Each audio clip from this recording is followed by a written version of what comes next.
Sebastian Martinez, MMA unit here in Stockholm for UFC on Fox 14, where Kenny Robertson welcomes Sultan Aliev to the Octagon.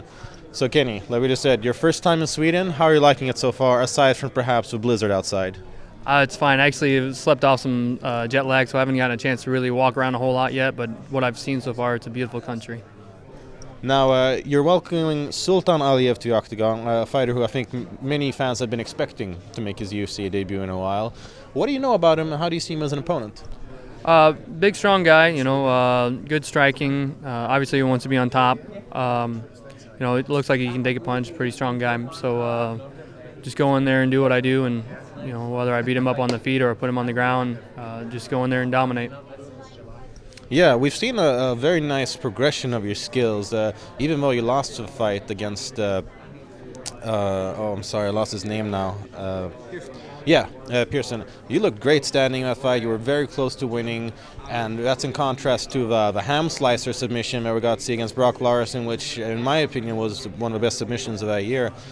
What's sort of been like the triggering point, or what's been what's motivating you? What's been making sure that you improve every fight? Well, it always sucks when you get punched in the head. That's always a motivation. So, it's an evolved sport. You need to be able to do everything. You got to be good on the ground. You got to be good on your feet. You got to be good in clinch. You got to be good at distance. You got to be good up close. There's so many aspects to it. You got to be able to feel submissions coming. You got to be able to throw submissions. So it's just something I've always wanted to just keep evolving and keep getting better. And ideally, you get comfortable in there, and that's where I'm at right now. I feel very comfortable in there. Do you feel like you have any clear advantage over Aliev in any certain area?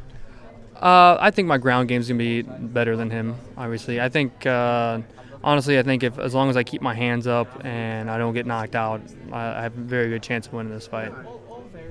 There are a couple variables going into this fight as well, because now you've been coming from an American time zone, you're now adjusting a little bit to a European time zone, but come fight night, it'll be almost as if you're fighting in the States, and because of broadcast and such. How much does that affect your training and your preparation?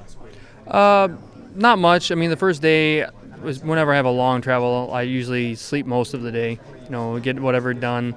We had to sign like 250 posters when we got here, so that was fun. Get all that crap out of the way, have a little bit to eat, and then sleep. And I usually come out of it pretty recovered.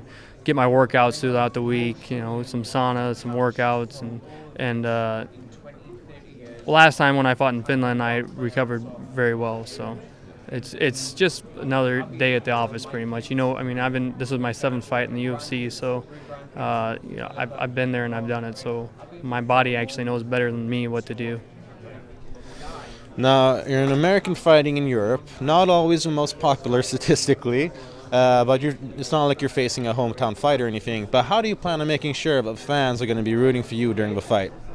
Hopefully I do. It doesn't really affect me at all. So, hopefully they're cheering for me, but I'm not going to jump up and down with a Sweden flag or anything like that. So hopefully they do.